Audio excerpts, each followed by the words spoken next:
Vamos ver.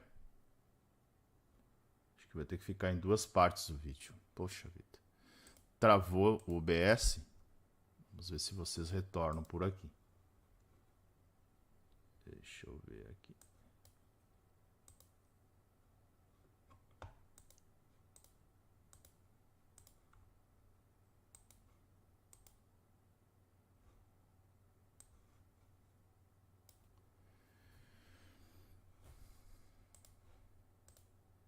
Deixa eu esperar um momento vocês retornarem aqui. Porque quando eu mudei de tela, ele travou. Simplesmente travou o OBS. Voltamos. Vai ter que ser um... Fui reiniciar o OBS e não deu tempo. Ele derrubou a transmissão. Né? Voltamos para cá. Hoje vai ficar com duas partes o vídeo aqui, tá? Não tem problema. Não há problema. Esperar vocês... leitura da Bíblia, parte 2, vai ficar.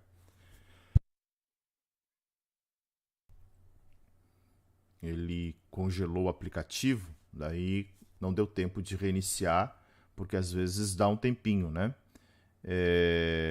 Reinicia, ele dá um tempinho aí para não encerrar a live, mas ele acabou encerrando.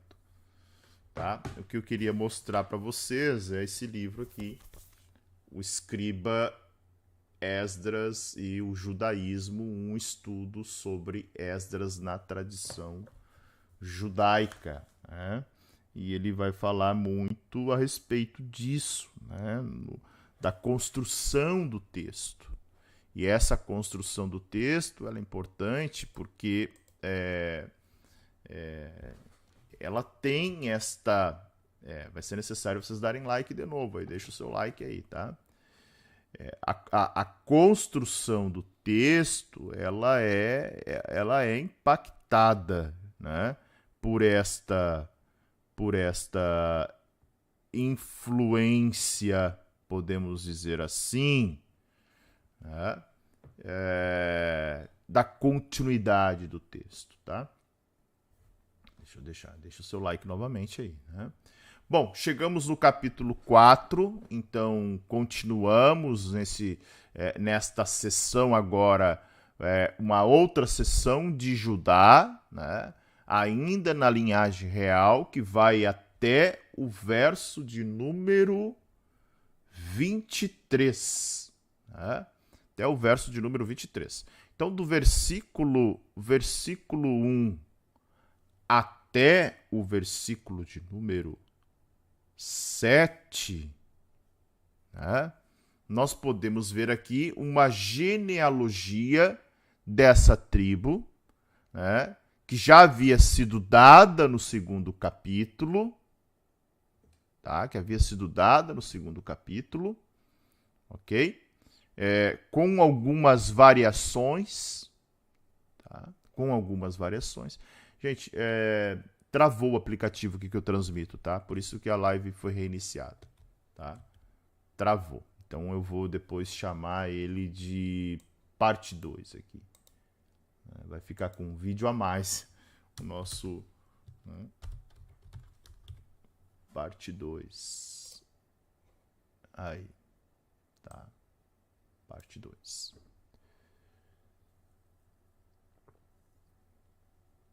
Então vamos lá, até o pessoal retornar aí, né? Caiu aí. Pois bem, então estávamos justamente falando sobre esta nova composição, narrando os filhos de Judá, Pérez, Esrom, Carmi, Ur e Sobal, tá? Pérez, esse foi literalmente filho de Judá, tá? Foi literalmente, somente este aqui foi literalmente filho de Judá, porque se nós voltarmos lá para o capítulo 2, nós vamos ver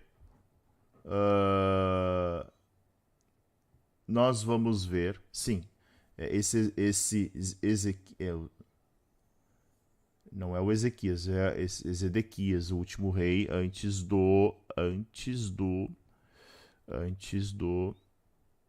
cativeiro babilônico, tá?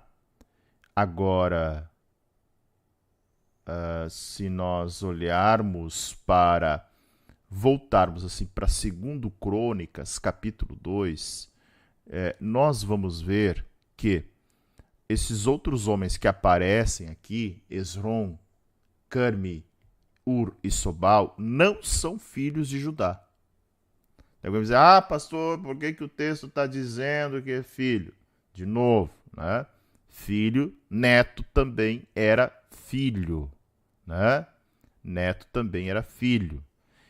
Esrom era filho de Pérez, não filho de Judá, né?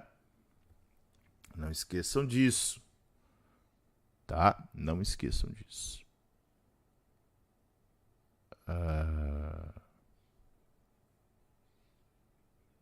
E Carmi, né? Carmi era pai de Acã. Então eram descendentes aqui que estavam aparecendo, né? Então todos esses outros nomes, com a exceção de Carmi, representam grandes divisões tribais ou clãs. Então, nesse sentido, é que eram filhos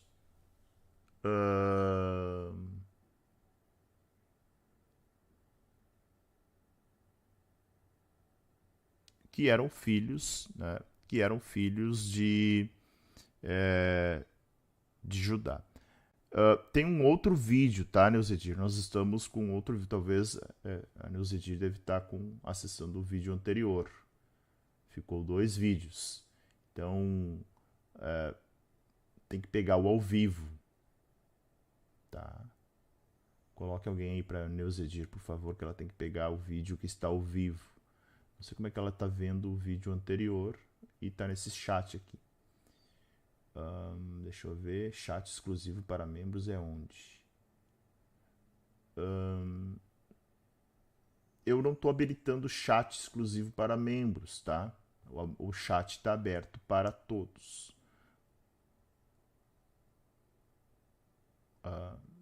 Tem mais gente perdida ali. Infelizmente, com essa travada do vídeo aí. Então, Carmi também era chamado de Caleb. Não esqueçam disso, né? E aí o texto vai falar sobre uma coisa bem interessante, que é depois as tribos que vão surgindo dentro desse texto aqui, tá? Então, o clã dos Assuritas, né, aqui no versículo 5, produziu Tecoa, né? Lembram que Tecoa havia uma mulher dotada de sabedoria. Foi daqui que sai o profeta Amós, Tecoa, né? O profeta Amós é de Tecoa, tá? Então são clãs que vão surgindo dentro desse período aqui, nessa grande genealogia dos descendentes de Judá. Se localizaram aí? Que bom. Não esqueçam de deixar o like novamente, né? É um outro vídeo aqui. Não esqueçam do like. Infelizmente, o nosso sistema aqui travou hoje a ponto de ter que partir o vídeo em 2. Tá? Certo, gente? Do versículo 8 até o 15, do versículo 8 até o 15, nós temos aqui um homem chamado Cos. Cos. Ele não é mencionado em nenhuma outra parte, só vamos lembrar e somos novamente lembrados deles, porque o autor vai usar fontes extracanônicas. Tá? E era natural. tá? Usar uma fonte extracanônica para uma genealogia não tinha problema nenhum. Né? É como se fosse, para estabelecer uma genealogia, consultar as parteiras, consultar os anciãos, consultar o registro civil de pessoas que não tinha naquela época. Né? Mas a maioria dos nomes dados aqui tem fontes canônicas e são conhecidas somente com as conexões das genealogias dos textos canônicos. Mas não havia problema nenhum na consulta de um texto extra-canônico para narrar, né, a respeito de uma genealogia, por exemplo. Tá? É nesse capítulo que aparece a famosa oração de Jabes, né, muito utilizado aí, né, em mensagens, até mesmo em campanhas, muitas vezes de igrejas até neopentecostais que gostam muito de enfatizar a oração de Jabes, né, que é a seguinte: o texto vai dizer que Jabes foi mais ilustre do que seus irmãos. A mãe dele deu-lhe o nome de Jabes, dizendo: porque com dores o dei à luz. Então, Jabes vai significar justamente isto. Né? A Septuaginta diz que ele foi o mais glorioso. Né? Septuaginta vai falar que ele foi o mais glorioso. A versão siríaca vai dizer que ele foi o mais querido, tá? Falando especificamente em sua habilidade quanto à lei de Moisés. Tá? Então, o seu nome, por etimologia, estava vinculado a dores de parto. Tá? Os seus ancestrais aqui, seus parentes, seus antecessores não são registrados aqui. Né? É uma curiosidade, o texto não vai mostrar as suas raízes, né, de forma alguma. Simplesmente coloca Jabes no meio da descendência de Judá. Provavelmente ele fazia parte dessa descendência. Né? Mas não sabemos quem era o seu pai. O que o texto vai nos revelar é que ele era um homem de sabedoria e oração acima dos seus contemporâneos. Tá? Isso é muito importante de relatar, porque nenhum outro homem, né, neste período é colocado, né, da mesma forma como Jabes, né, no sentido de ele pedir a bênção de Deus e obteve. O texto vai dizer o seguinte: ó, quem dera me abençoasses e expandisses o meu território, que a tua mão esteja comigo, preserva-me do mal, para que não me sobrevenha nenhuma aflição. Então, é uma oração, nos parece inicialmente uma oração até mesmo materialista, no sentido do meu território, mas não, era uma oração espiritual. Óbvio que há um pedido tanto material quanto espiritual na oração de Jabes. Então, Jabes obteve essa prosperidade. O Talmud vai dizer que ele foi um homem mais sábio do que os seus irmãos, e o texto vai confirmar que Deus lhe concedeu o que ele tinha pedido.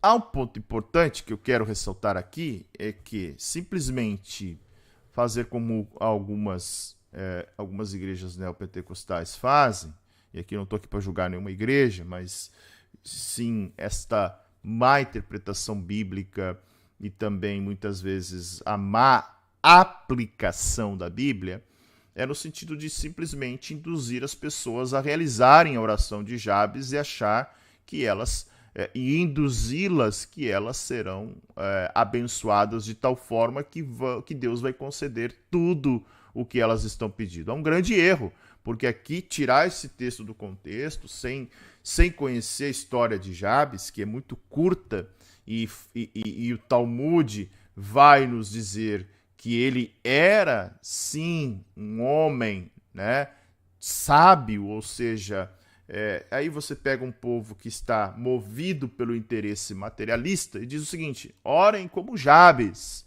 expanda o meu território, alarga as minhas tendas, Deus vai te conceder tudo. É um equívoco, né?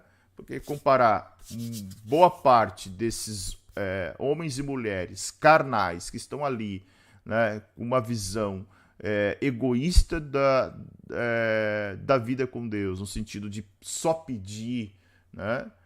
Fazem essa má interpretação, essa má implicação. É linda a oração de Jabes, é um exemplo para nós, mas as pessoas têm que ter o cuidado de não aplicarem ela de forma anacrônica, equivocada, e achar que Deus vai abençoar todo mundo, conceder tudo para todo mundo, porque tem um pastor dizendo ali que você tem que pegar o envelope da oração de Jabes e fazer a oração de Jabes, colocar a tua oração de Jabes dentro do envelope, junto com uma rechonchuda oferta, né? Isso é de uma desonestidade com o texto bíblico sem tamanho. Né?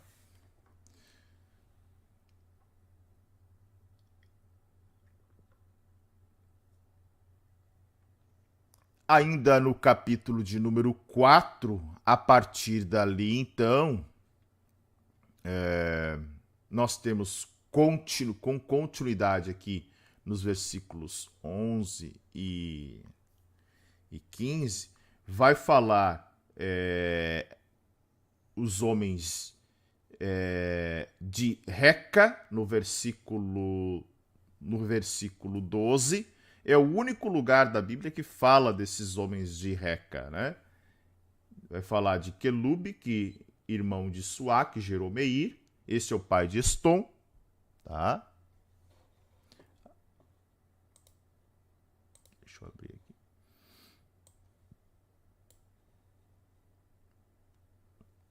Pai de Estom gerou Bet Rafa, Passeia e Teína, pai de Ir Naás. E aí, estes foram os homens de Reca, tá? É o único lugar que são mencionados aqui. Os filhos, provavelmente uma região aonde ali onde os clãs de Judá, né, se estabeleceram. Vai falar sobre os filhos de Kenaz, tá?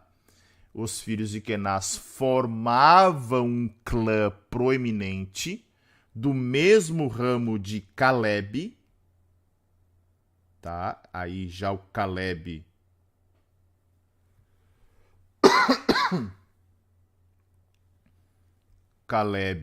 né? Um companheiro de José, né?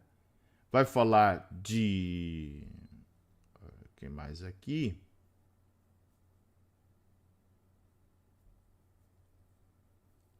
Deixa eu ver aqui.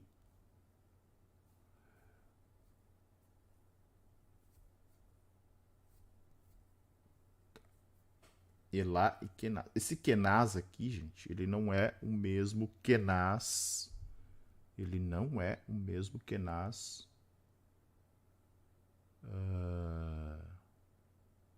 que aparece lá em Juízes, tá?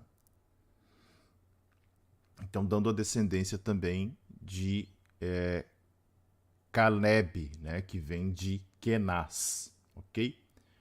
Os filhos de Kenaz que aparecem aqui. Tá? Com Otoniel, ou Otniel, né? Muito importante isso, porque esse Otoniel ele vai ser genro de Caleb, né? Ele vai ser genro de Caleb, lembram, né? Genro de Caleb vai ser o primeiro juiz que nós vamos ter lá no livro de Juízes. Tá bem? Depois do versículo 16 até o versículo de número 20, nós temos aí um outro clã, né? Um outro clã. Estamos falando só dos descendentes de Judá, né?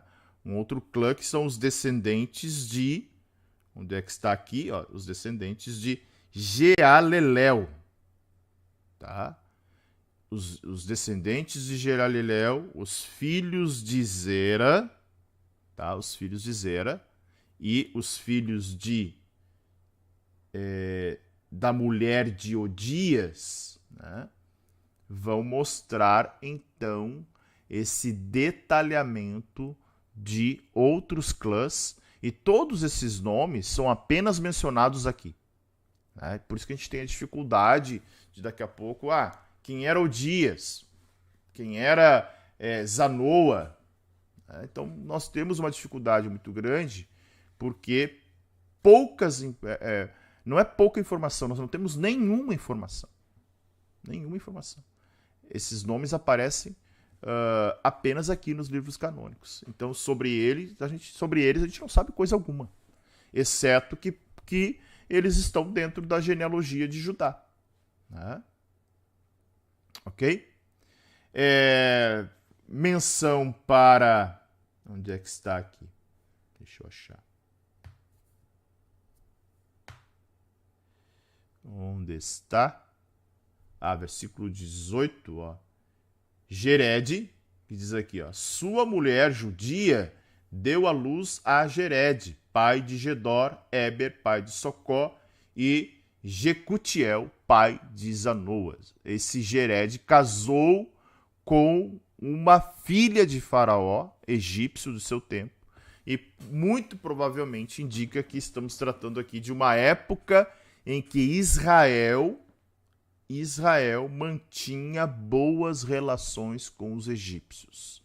Alguns intérpretes entendem, né, que Jered não tenha casado com a filha de Faraó, e sim apenas com uma mulher egípcia, tá? De um clã egípcio, ou seja, uma filha de Faraó, né, no sentido de ser uma descendente de Faraó.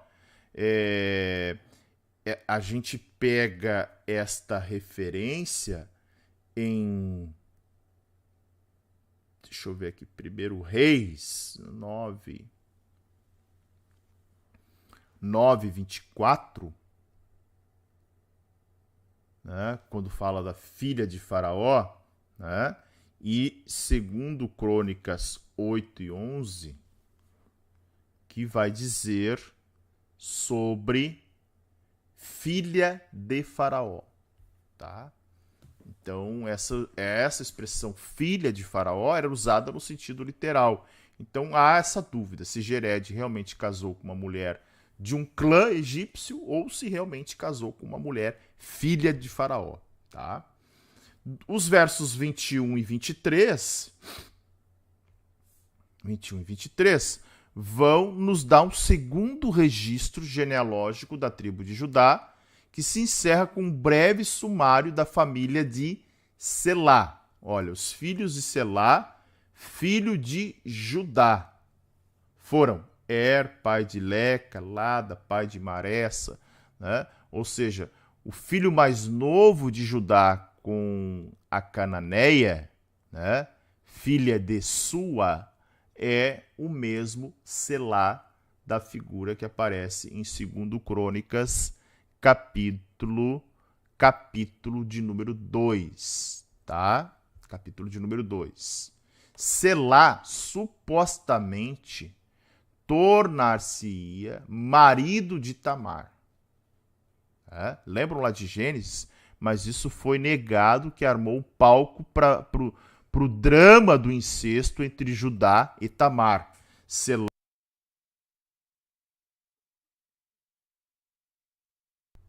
Selá é o filho mais novo de Judá, que Judá não quis entregar para Tamar, com medo que também morresse, assim como os 2 primeiros filhos. Tá? Então, Judá faz a trama, manda Tamar, né, viver o seu luto, não entrega Selá, porque Selá era muito pequeno. Quando ele cresce, né, Tamar se veste lá como uma prostituta cultual, engana Judá, e aí Judá tem filhos gêmeos, né? Ok? Este ramo, então, da família de Judá estabeleceu-se no negócio do linho. Né? O texto vai dizer isso, né?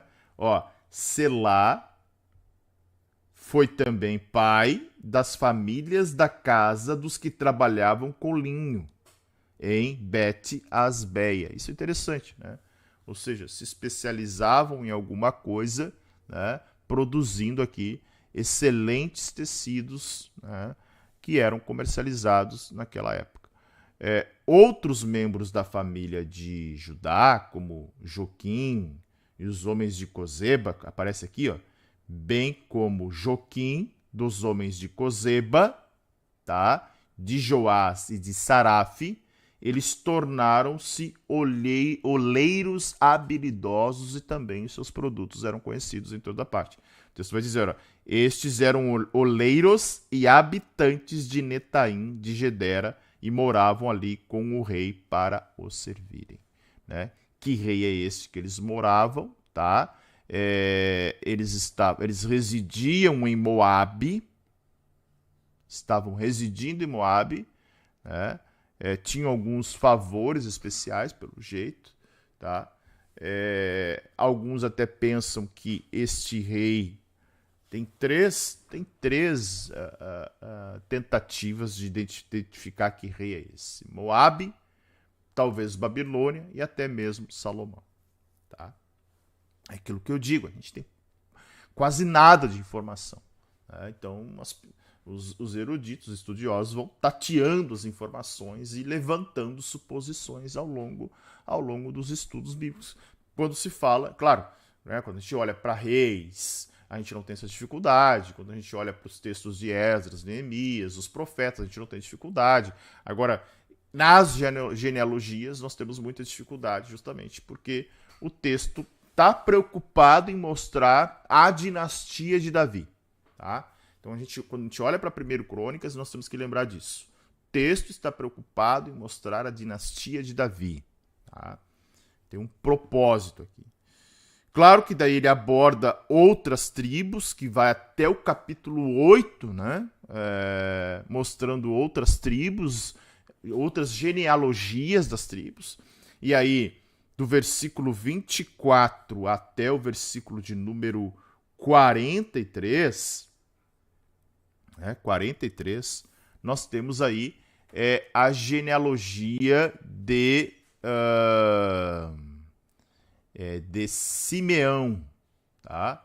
Então, o autor sagrado, né, fala de modo abreviado das outras 11 tribos, pois Judá deu continuidade à história de Israel após o cativeiro babilônico. Né, e ocupava quase toda a atenção, então, do cronista. Talvez a tribo de Simeão tenha sido listada após Judá, porque foi finalmente assimilada a Judá, como também ocorreu a Benjamim. Não esqueçam disto, né? Deixa eu ver se eu trago aqui um mapa, ó. Vamos relembrar um pouquinho aqui o que acontece aqui, tá? Deixa eu ver se está aparecendo bem para vocês aí. Deixa eu só ajustar melhor esse mapa aqui. Um minuto, tá?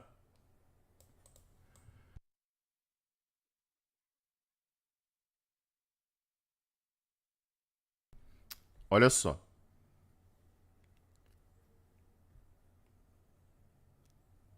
Benjamim, tá? Benjamim tá aqui. Judá, essa região. E Simeão aqui para baixo. Então, na época de Salomão, Simeão já fazia praticamente parte de Judá. Né? Já foi assimilada. E depois Benjamim também. Né? Então, Benjamim, Judá e Simeão viraram praticamente uma tribo. Por quê? Porque Judá era a tribo mais forte daquela época, né? A maior, a mais forte, né? E isso acabou, de certa forma, fazendo com que há um entendimento, melhor dizendo, né? Por isso que aparece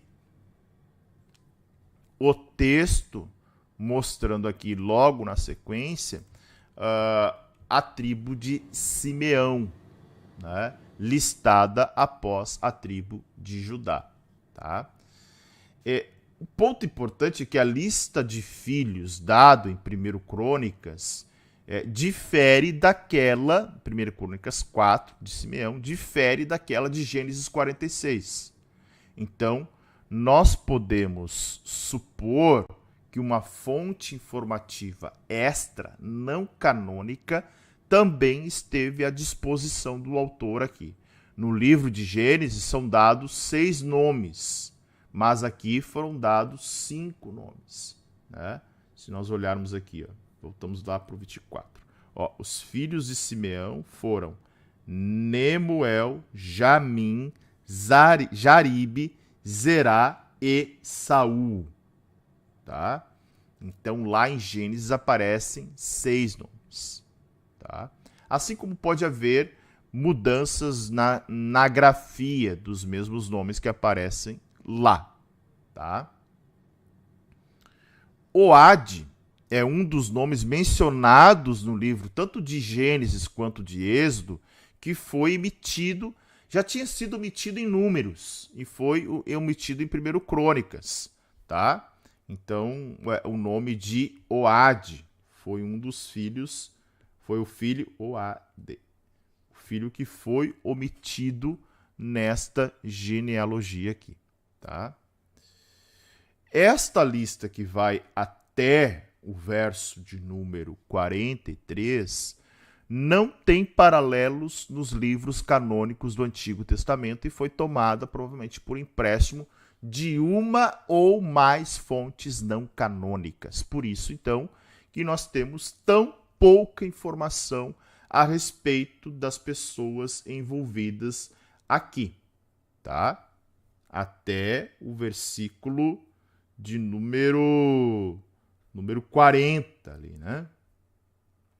Até o versículo de número 40, quando ele vai dizer que acharam pasto farto e bom, a terra era espaçosa, tranquila e pacífica, onde os descendentes de Cã haviam morado.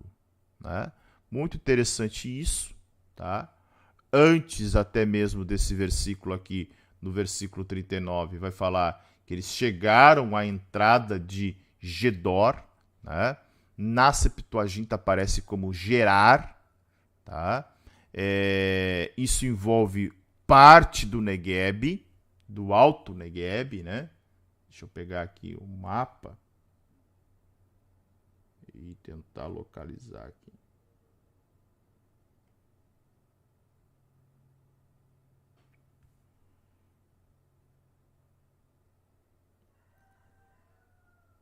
Onde é que está aqui? Só um pouquinho.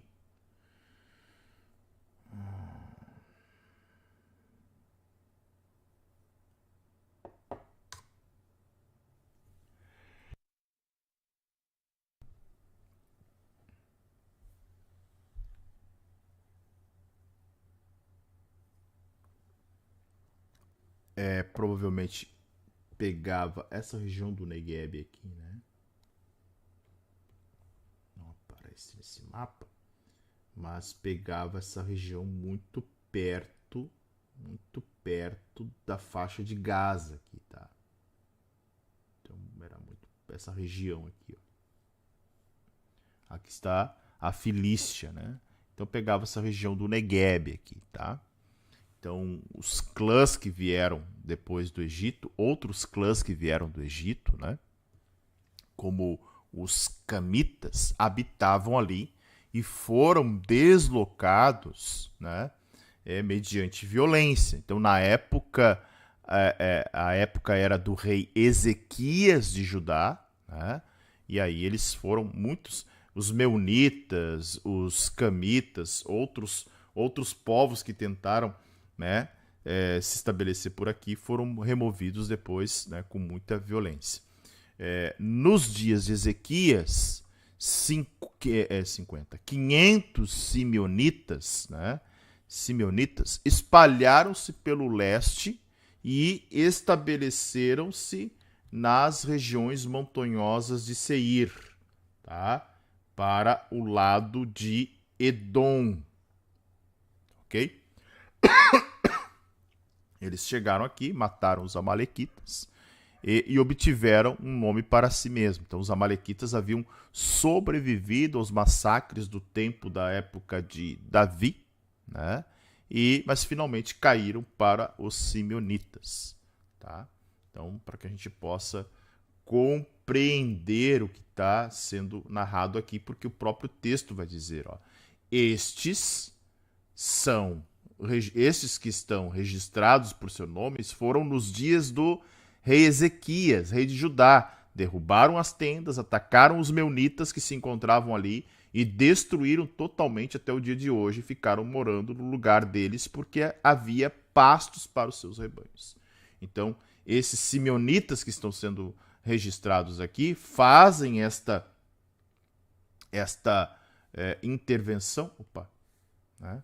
Fazem esse ataque, saem aqui, né, de Berseba, dessa região sul aqui de Simeão, vão para o lado de Seir e Edom e ali acabam se estabelecendo. É isso que o texto de Crônicas está narrando a respeito desses homens aqui, né, da descendência de Simeão. Né? O texto também vai dizer, ó, 500 homens foram para Seir, tendo por capitães Pelatias, Nearias, Refaías e Uziel, filhos de Ize. Mataram o restante dos amalequitas que escaparam e estão morando até o dia de hoje. Tá?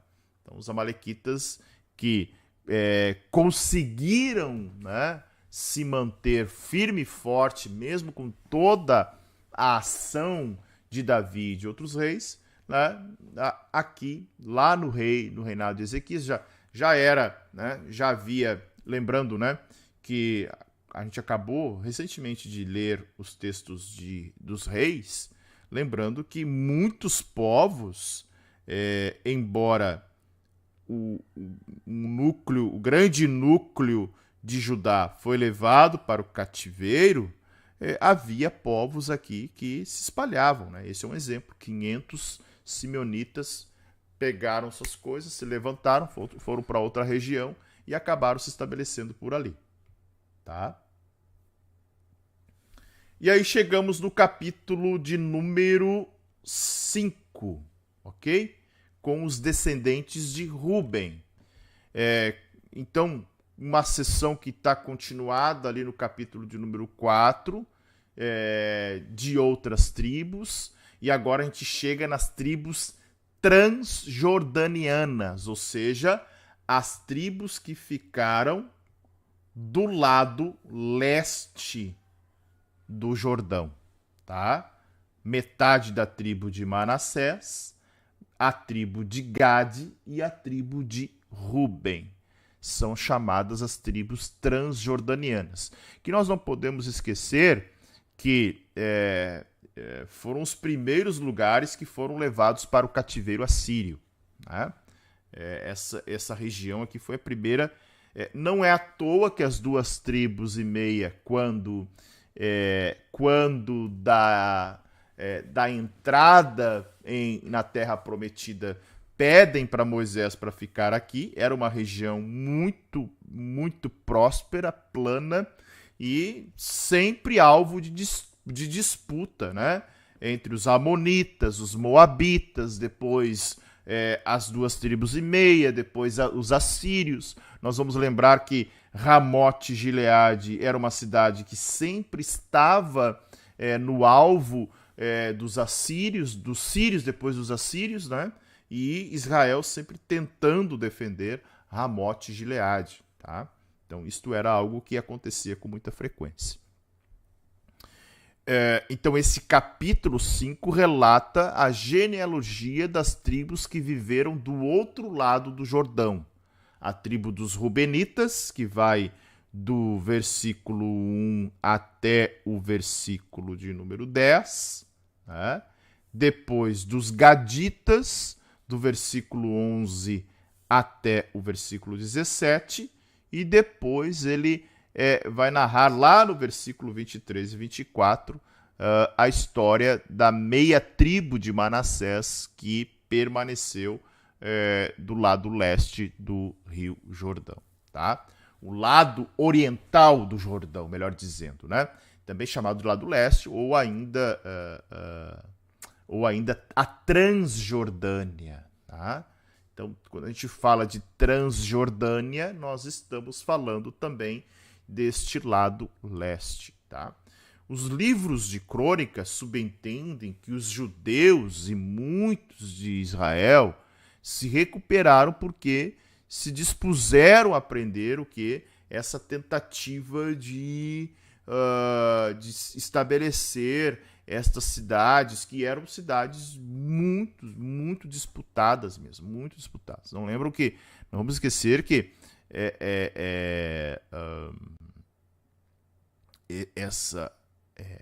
essa região era alvo de grandes disputas, muito mesmo até antes de virar terra das 2,5 tribos.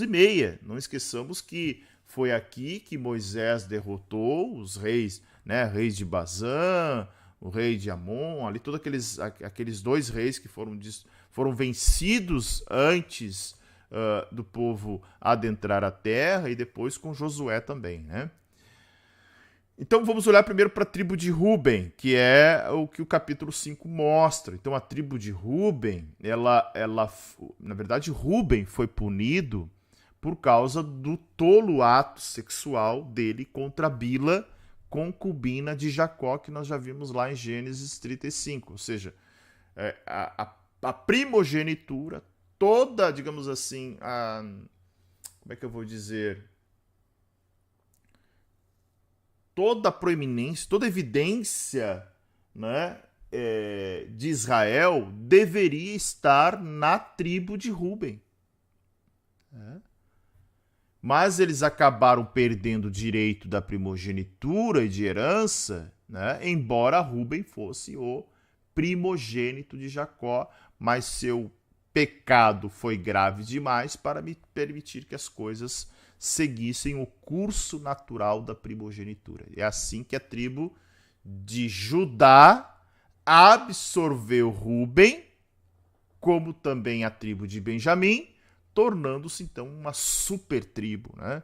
E o direito de primogenitura passa para José, isto é, para os seus filhos Efraim e Manassés. Mas foi através de Judá que Davi se tornou rei e a sua dinastia se elevou acima de todos os outros, de todas as outras tribos de Israel, né? Então foi através de Judá que veio Cristo. E assim, então, essa tribo se estabelece, né, como uma grande tribo, né? O texto vai dizer isso aqui, né? Ruben não foi contado como primogênito. Judá, na verdade, foi poderoso entre seus irmãos e dele veio o príncipe. Mas o direito da primogenitura foi de José, né? O príncipe que o texto está falando aqui é Davi, tá? Davi e a sua dinastia. Claro, uma expressão profética, né, que se cumpriria no Messias Jesus Cristo, né? Até porque há muito tempo deixou de existir na Terra a dinastia davídica, né? E aí, quanto a Ruben, como filho primogênito de Jacó, né, embora Ruben fosse o primogênito, a ascendência e o governo de Davi foram legítimos por causa da vontade divina, né? E aí, claro, devido ao pecado de Ruben, né? Isso a gente não pode esquecer, tá? E alguém pode dizer, tá, mas e José? E Efraim? E Manassés? Não poderia ser destas tribos? Vamos lá. Ruben e José tinham reivindicações genealógicas acima de Judá, mas as circunstâncias se reverteram. Efraim sempre foi uma tribo de liderança. Lembram, né? Efraim sempre esteve, né? Era Efraim que tinha Betel, né? Efraim sempre teve Siló ali como o lugar do tabernáculo, né? Então Efraim sempre teve, né, uma proeminência, olhando para o Reino do Norte. Mas com a destruição de Israel, por causa do cativeiro assírio, Efraim também acaba perdendo a sua liderança. Né? E qual é a dinastia que continua? A de Davi, até porque havia a promessa, né, do trono eterno de Davi. Né? Ok? Então, olhando ainda para essa genealogia aqui no versículo que nós temos, o texto vai dizer, ó, os filhos de Ruben, o primogênito de Israel, foram esses, Enoque, Palu, Esrom e Carmi. Tá? Então, conforme apresentado aqui, inclui seus 4 filhos, e depois deles um número selecionado de pessoas, que vai até o verso de número 10, né? Vai aparecer um certo Joel, né? Vai aparecer um certo Joel aqui, ó, filho de Joel foi Semaías, né? Ou seja, uma linhagem que chegou até o filho, né, Beera. Então, diversas gerações aparecem, né, apenas com seus nomes, não temos nenhuma informação pessoal. Esse Joel é mencionado apenas aqui, tá? Sendo impossível determinar o grau de parentesco entre ele e o seu antepassado, né? Ruben. Vai falar sobre sobre a conquista de Samaria por Tiglat-Pileser, que era rei da Síria, que levou cativo, né, os chefes dos rubenitas. Então, lembrando que essas tribos da região da Transjordânia foram as primeiras a experimentar o cativo. Foram os primeiros a serem deportados, tá?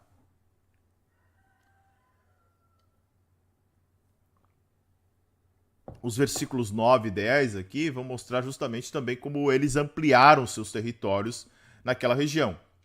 Também habitaram do lado leste até a entrada do deserto, o qual se estende até o rio Eufrates, porque o seu gado tinha se multiplicado na terra de Gileade. Então os rubenitas ocuparam toda a área da Transjordânia, desde o rio Amon até Nebo ao norte, e também Gileade, que ficava na porção leste do rio Jordão. Né?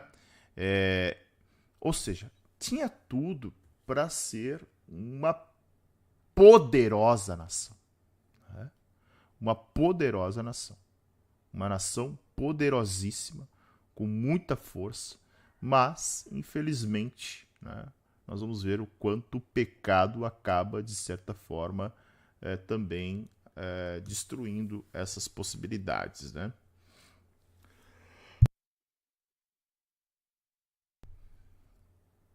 Certo? O texto vai dizer que nos dias de Saul fizeram guerra aos agarenos, né, que caíram pelo poder da sua mão e habitaram nas tendas deles em toda a terra fronteira de Gileade, do lado leste.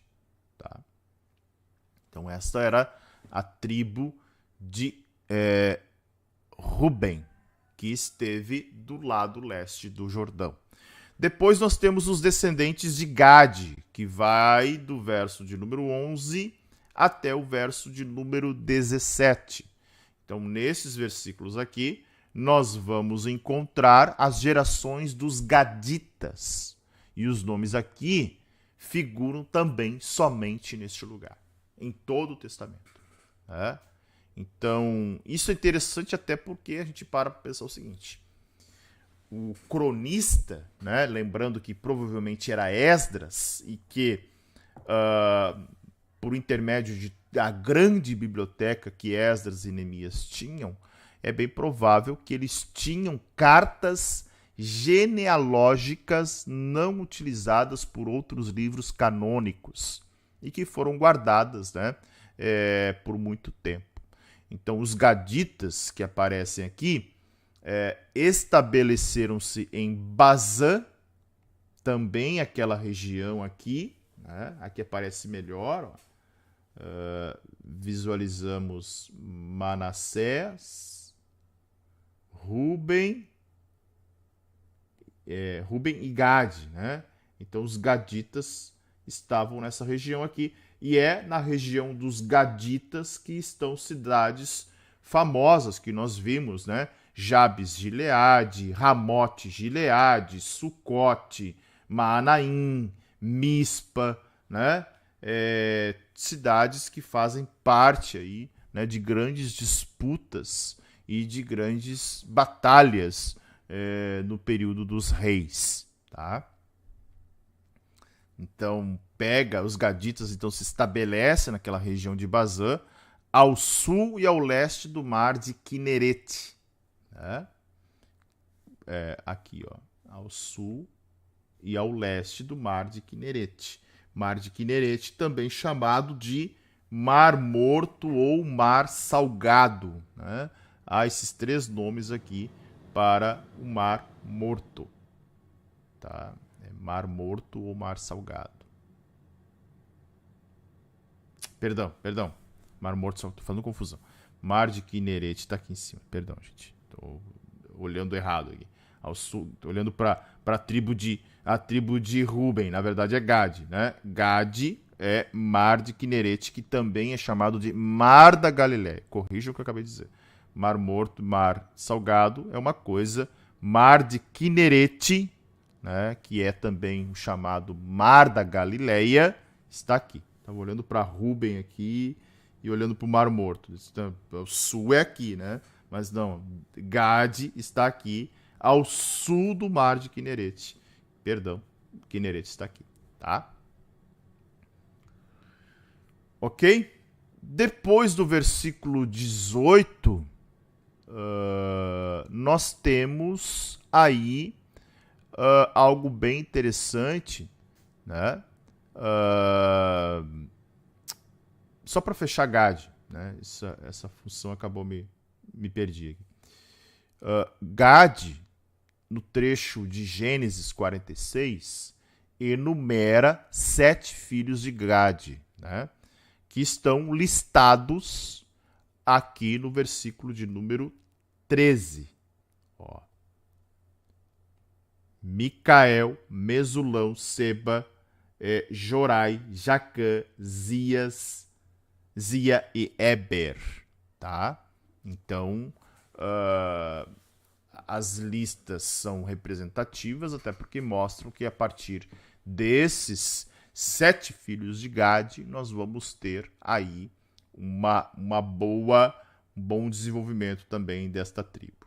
Aí sim, versículos 18 até o 22, 18 até o 22, né, narra a história das tribos do leste, né, vai dizer o seguinte, olha, dos filhos de Ruben, dos gaditas e da meia tribo de Manassés, homens valentes que traziam escudo e espada, entesavam o arco e eram treinados para a guerra. Houve 44.760 capazes de sair à batalha. Ou seja, essas 2 tribos e meia tinham um contingente de quase 45 mil soldados. Né? Eu falei, esse Joel que eu citei anteriormente, esse Joel aqui também, né? Não temos muita informação dele aqui, do descendente de Gade, né? Só que ele foi cabeça e Safã, segundo também Janá e Safate estavam em Bazã, né?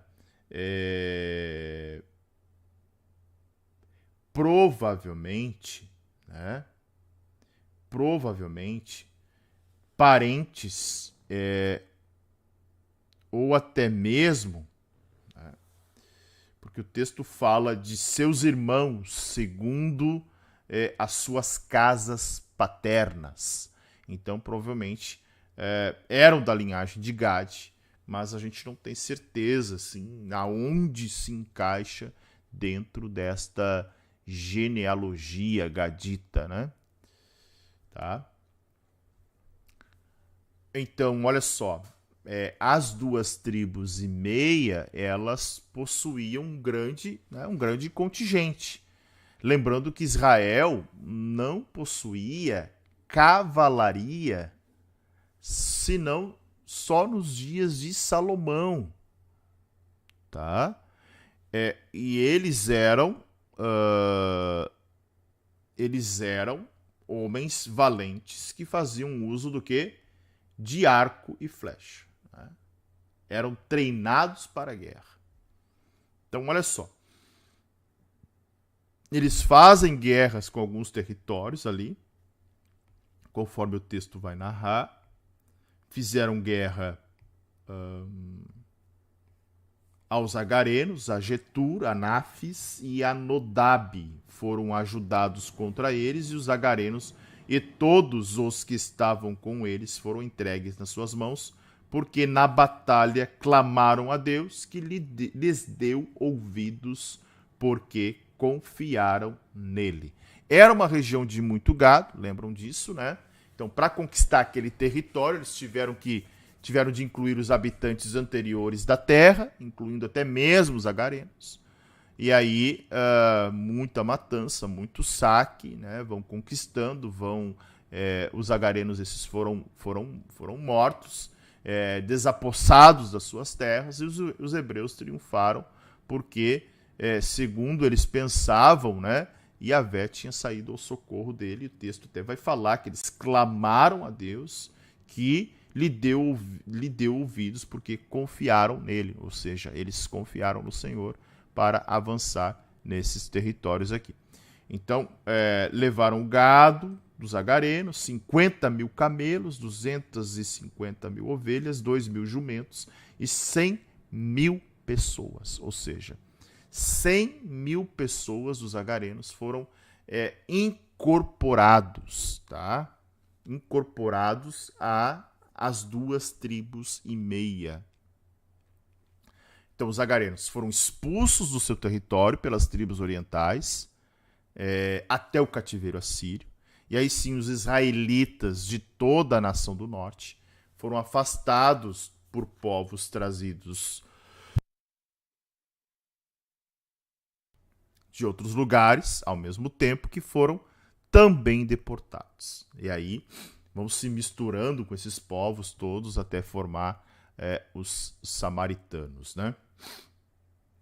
Até o texto vai dizer justamente isso, porque muitos caíram feridos à espada, pois a batalha era de Deus, e eles habitaram no lugar deles até o exílio. Depois do exílio, então, né? Depois do exílio, a situação nunca mais voltou ao normal, nunca mais voltou a ser uma região, né, israelita. Tanto que nem hoje né? Hoje, se você pega... Deixa eu tentar mostrar aqui para vocês rapidinho. Um minuto aí, tá? Se nós olharmos esta região nos dias de hoje... Deixa eu só ajustar aqui. Ó. Se nós olharmos esta região hoje, hoje como ela está, né? Várias cidades aparecem conhecidíssimas aqui. Berseba, né? Aqui está Jerusalém, aqui está o mar de Quinerete, ou o mar da Galileia, né? Ali em volta Cafarnaum, Tiberíades, né? O ministério de Jesus vai se dar muito lá para o norte. Nós temos aqui o Rio Jordão, né? O Mar Morto. Então, se nós olharmos para o lado do Rio Jordão aqui, do lado leste, nós temos aqui o quê? Nós temos a Jordânia, né? Amã. Essa região hoje não pertence mais ao território, é Jordânia, tá? Não pertence mais ao território de Israel. Nem a faixa de Gaza ali, onde ficava, né, essa regiãozinha aqui, onde ficava a terra dos filisteus ali, hoje é a chamada Palestina, tá? Então, notem que mudou muita coisa, né? Então, esse território próspero, tão disputado, tão um território que foi motivo de muitas guerras, muitas batalhas, hoje não faz mais parte da história de Israel, não é mais. Né? E aí o versículos 23 até o 26, que é o final deste capítulo, vai mostrar o seguinte, ó. Os filhos da meia tribo de Manassés habitaram naquela terra de Bazã até Baal-Hermon e Senir e o monte Hermon, e eram numerosos. Então, lembrando, né, resgatando um pouquinho, nesta terra aqui, que ele fala, nesta ou naquela terra que ele está falando, naquela terra, tá? Não é na terra dos agarenos, mas na terra de Gileade, de Bazã, além do Rio Jordão, terra que havia sido doada por Moisés, tá? Então, nós estamos olhando para crônicas e enxergando as genealogias de alguns dos principais homens de Ruben e Gade. E isso vai, né, termos aqui a metade, né, a metade da tribo de Manassés, porque ela vai se dividir em duas, não esqueçam disso. Uma permanece nos territórios a oeste do Jordão e a outra uniu-se a Ruben e a Gade. Essa tribo de Manassés, que é a metade, é os filhos de Maquir, lembram, né? Os descendentes de Maquir que permanecem deste lado aqui, tá? E aí temos uma lista aqui no versículo 24, que é a seguinte, ó. Estes foram chefes de suas famílias, a saber, Éfer, Ize, Eliel, Asriel, Jeremias, Odavias e Jadiel, guerreiros valentes, homens famosos, chefes de suas famílias. Então, esta lista do versículo 24 inclui dois nomes que são conhecidos lá,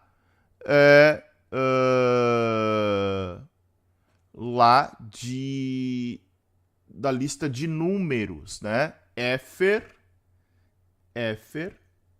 e Asriel. Tá? O restante dos nomes não é mencionado em nenhuma outra parte do Antigo Testamento. Tá? E o que está em pauta aqui são os clãs, as cabeças, os chefes dos clãs, homens de valor que conquistavam, né, que preservavam a terra e dependiam muito da batalha para permanecer como povo. E aí os versículos 25 e 26 são o porém desta passagem, né? Tanto que ele começa justamente isso, ó. Porém,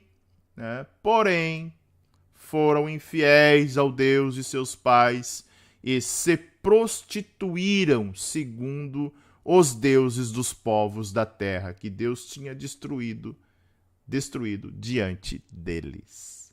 Porém, né, as duas tribos e meia tiveram um grande sucesso de guerra, mas eles tinham um grande problema aí, que era justamente esta fidelidade ao Senhor, né? Coisa que não era uma particularidade deles, né? Nós vamos ver justamente que isso aconteceu, né, com várias tribos, tá? Com todas elas, na verdade.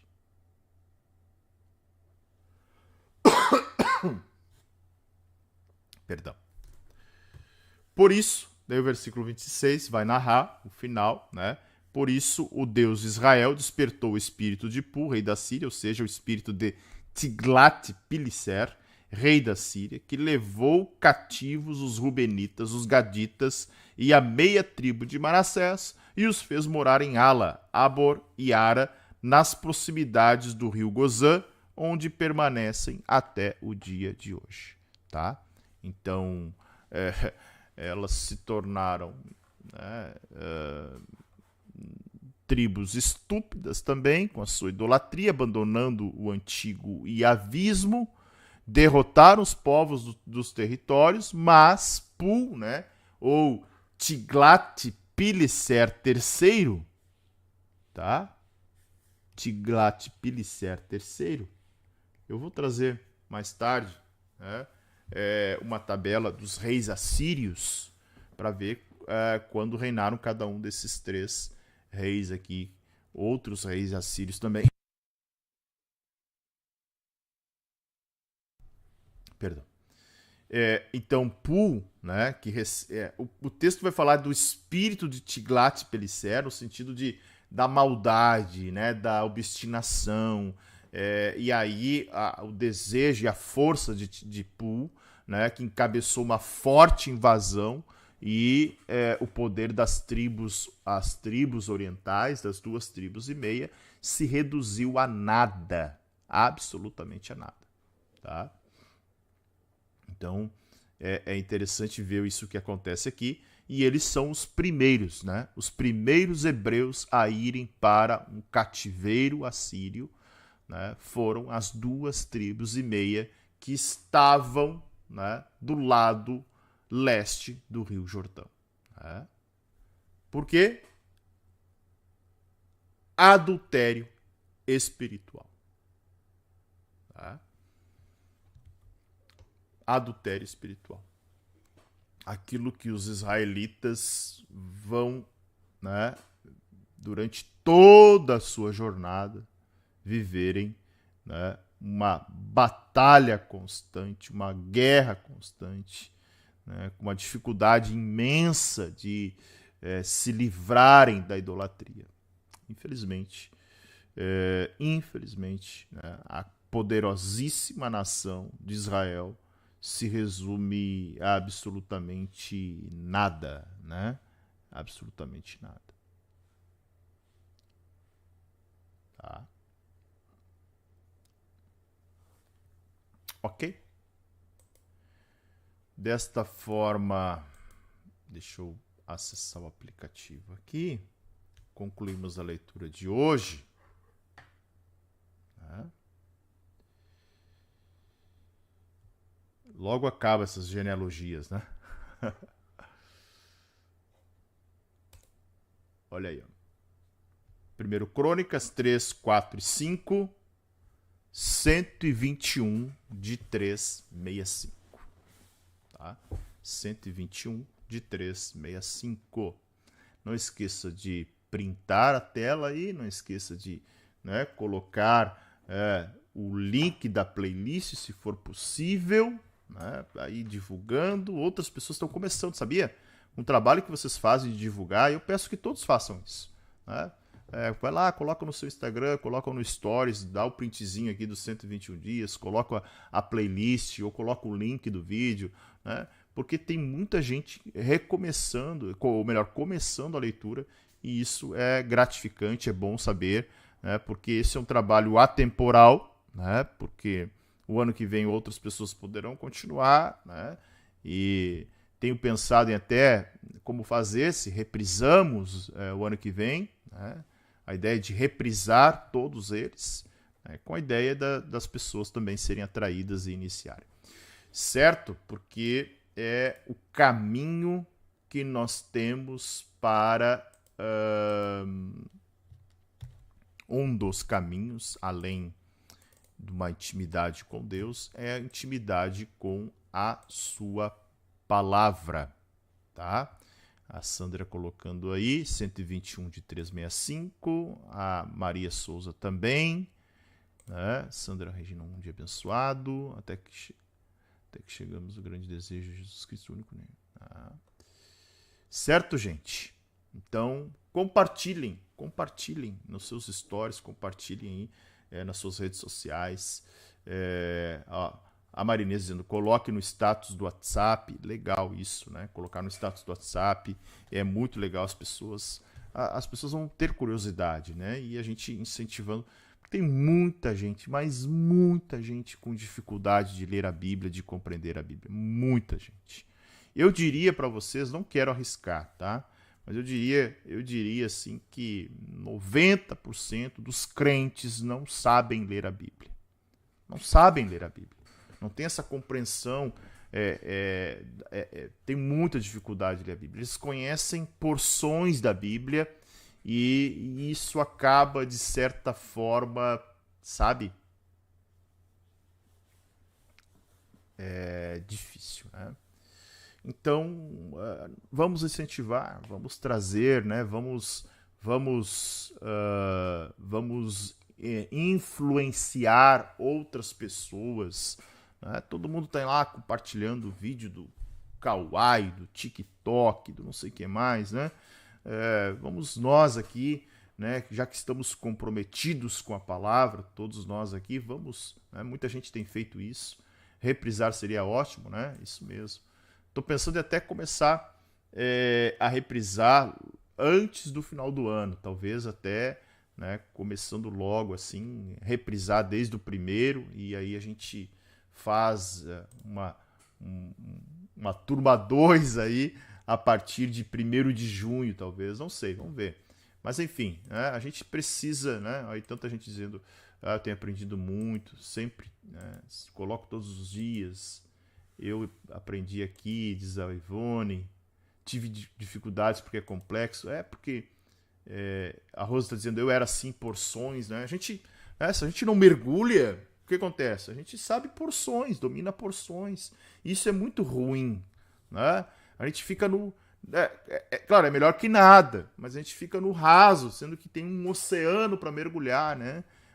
A Bíblia é um grande oceano que está à nossa disposição para mergulhar. E às vezes a gente fica se aproveitando só com aquela ondinha da beirada da praia ali, né? Só molhando os pés ali. E a gente não faz esse mergulho, não usufrui, não desfruta da palavra de Deus. Tem como entrar nesse grupo?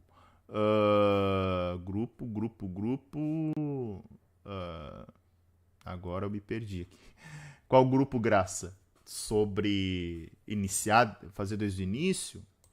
Ó, Esther, eu era uma que tinha dificuldade para ler a Bíblia. Sandra, eu sou uma dessas pessoas que não sabia nada, estou aprendendo muito. Marília, a melhor maneira de ler e aprender a Bíblia é assim, né? Eu li Crônicas por ler. Está sendo maravilhosa a compreensão da genealogia. Que bênção, isso aí mesmo.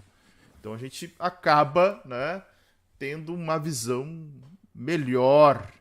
Ivone, estou desfrutando. Isso que é bom. A gente precisa desfrutar da palavra, nos alimentarmos da palavra.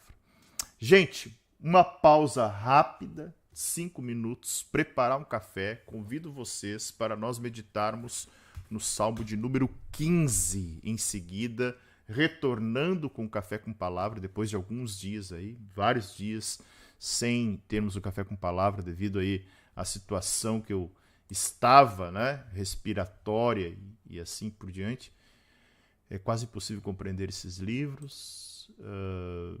Tem ajudado, inclusive, no curso de Teologia e Bacharelado que estou fazendo aqui. Amém. Aprendendo muito. Certo? Então, não esqueça de deixar o seu like, compartilhem. Só um tempinho de preparar um café aí. Nós estaremos de volta em 5 minutos para o Café com Palavra. Deus abençoe a todos, tanto pelo Instagram quanto pelo YouTube, né? Convido vocês a participarem por aqui. Deus abençoe a todos. Até daqui a pouco. Tchau, tchau.